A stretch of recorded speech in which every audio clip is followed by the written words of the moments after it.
Assalamualaikum warahmatullahi wabarakatuh. Perkenalkan, saya Lutfi Nur Hanifah, peserta praktik pengalaman lapangan gelombang 3 dari jurusan Manajemen Bisnis Syariah. Di sini saya akan menyampaikan hasil observasi praktik pengalaman lapangan yang bertempat pada home industri genteng milik Bapak Sukron yang terletak di Dusun Kradenan, Desa Manyaran, Kecamatan Banyakan, Kabupaten Kediri.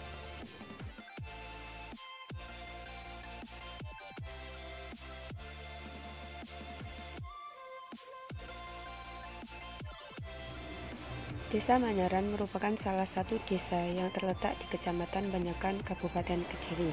Secara geografis, Desa Manyaran merupakan salah satu desa di Kabupaten Kediri yang terletak di sebelah utara, hampir berbatasan dengan Kabupaten Nganjuk. Di Desa Manyaran terdapat suatu dusun yang bernama Dusun Kradenan, yang memiliki ciri khas bahwa hampir semua penduduknya berprofesi sebagai pengrajin genteng atau atap rumah. Praktik pengalaman lapangan UIN 1 Tulungagung gelombang ketiga ini dilaksanakan pada tanggal 20 September 2021 sampai dengan 22 Oktober 2021. Praktik pengalaman lapangan jurusan Manajemen Bisnis Syariah lebih difokuskan pada UMKM di desa, home industry, bisnis online, serta kerajinan.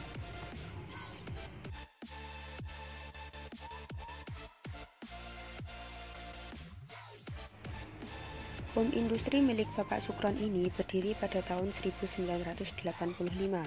Mulanya berada di daerah Bantar Kidul, Kota Kediri. Lambat laun, daerah Bantar Kidul mulai padat dengan penduduk. Pada saat itu, ada orang yang pindah ke daerah Manyaran, yakni Dusun Kradenan ini. Kemudian, kakek dari Bapak Sukron berinisiatif untuk memindahkan usaha pembuatan genteng ini ke daerah Kradenan. Home industri genteng milik Bapak Sukron ini merupakan home industri turun-temurun yang diwariskan dari generasi ke generasi. Bapak Sukron merupakan generasi ketiga dari usaha pembuatan genteng ini.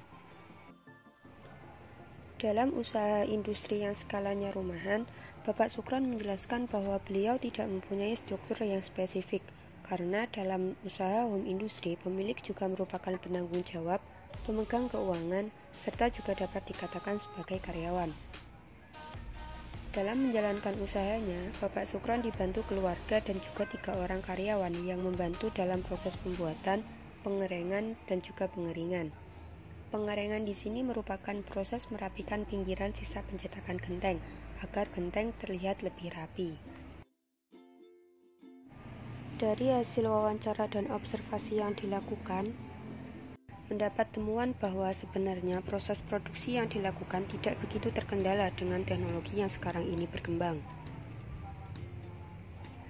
Jika industri genteng yang skalanya sudah besar seperti perusahaan genteng Karangpilang yang berada di Surabaya lebih menggunakan teknologi mesin canggih dan lebih modern, home industri genteng milik Bapak Sukron ini masih menggunakan tenaga manusia untuk proses pembuatan genteng. Permasalahan yang mungkin tidak dapat dihindari adalah faktor cuaca yang tidak menentu. Hal ini menjadikan proses penyemuran genteng nantinya akan lebih lama dari estimasi waktu yang telah ditentukan. Proses produksi yang dilakukan oleh Bapak Sukron ini dimulai dari pemilihan bahan baku jenis tanah. Sebenarnya tidak ada kategori tertentu untuk tanah liat yang akan digunakan, karena tanah liat tersebut nantinya akan diproduksi ulang dengan cara diseleb untuk kemudian dijadikan bentuk balok.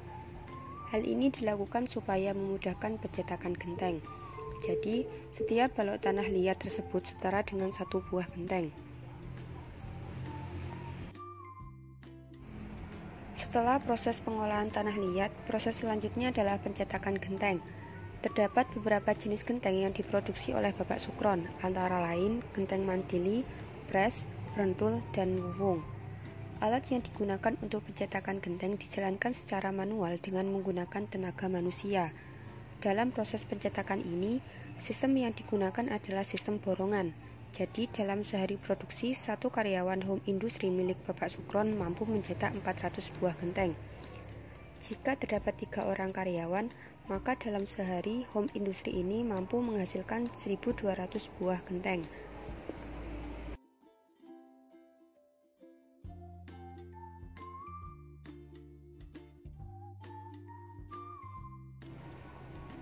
Setelah proses pencetakan, selanjutnya adalah proses pengerengan. Proses ini menunggu setelah genteng dibiarkan selama seharian dan sedikit mengering, agar saat dikereng nantinya genteng tidak berubah bentuk. Setelah itu, genteng dibiarkan lagi selama seharian supaya pada saat dijemur genteng tidak pecah. Proses pengeringan yang dilakukan oleh Bapak Sukron hanya mengandalkan sinar matahari. Proses pengeringan berlangsung selama 3 hari jika kondisi cuaca cerah dan panas terik matahari mendukung. Namun, jika cuaca sering mendung dan hujan, proses pengeringan dilakukan sampai kondisi genteng benar-benar kering. Proses pengeringan membutuhkan tenaga yang ekstra karena proses ini dilakukan di bawah sinar terik matahari, yang apabila tiba-tiba hujan, pastinya akan kewalahan karena jumlah genteng yang dijemur jumlahnya tidak sedikit. Meskipun Bapak Sukron mempunyai bak penjemuran yang nantinya jika hujan bisa langsung ditutup menggunakan terpal, namun hal tersebut belum bisa maksimal karena kapasitas yang masih minim. Proses terakhir dalam produksi genteng ini adalah proses pembakaran. Proses pembakaran dijadwalkan apabila jumlah genteng dalam tungku pembakaran sudah memenuhi target. Jumlahnya sekitar 14.000 genteng. Akan tetapi, jumlah dalam satu tungku pembakaran menyesuaikan jenis genteng yang akan dibakar. Jika dalam tungku pembakaran berisi genteng jenis pres dan pentul, maka mampu mencapai 16.000 buah, karena ukuran jenis genteng pres dan pentul relatif lebih kecil. Proses pembakaran genteng ini memakan waktu selama 36 jam. Setelah 36 jam nantinya genteng akan masuk ke tahap pendinginan dan dibiarkan terlebih dahulu kurang lebih 3 hari agar suhu genteng menjadi normal.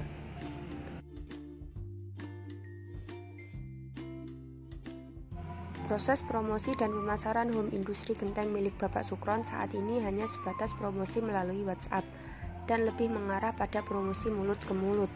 Bapak Sukron belum merambah ke sosial media yang lain karena beliau berpendapat bahwa genteng bukanlah suatu hal yang ringan, seperti makanan ataupun pakaian.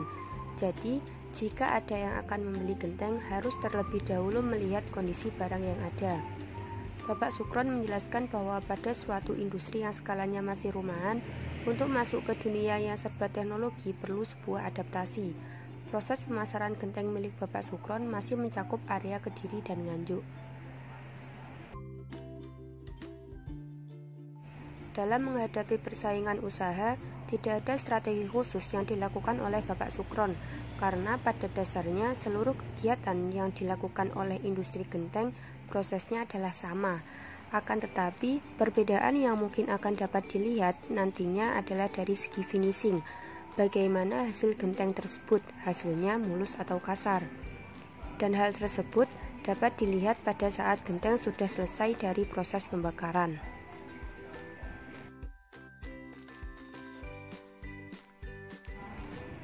Yang terakhir, mungkin saran yang dapat saya berikan kepada Fakultas Ekonomi dan Bisnis Islam sebagai pengelola praktik pengalaman lapangan, Fakultas Ekonomi dan Bisnis Islam diharapkan melakukan evaluasi terkait praktik pengalaman lapangan yang dilakukan secara individu, supaya nantinya lebih efektif bagi mahasiswa dan agar tetap mendapatkan pengalaman lapangan.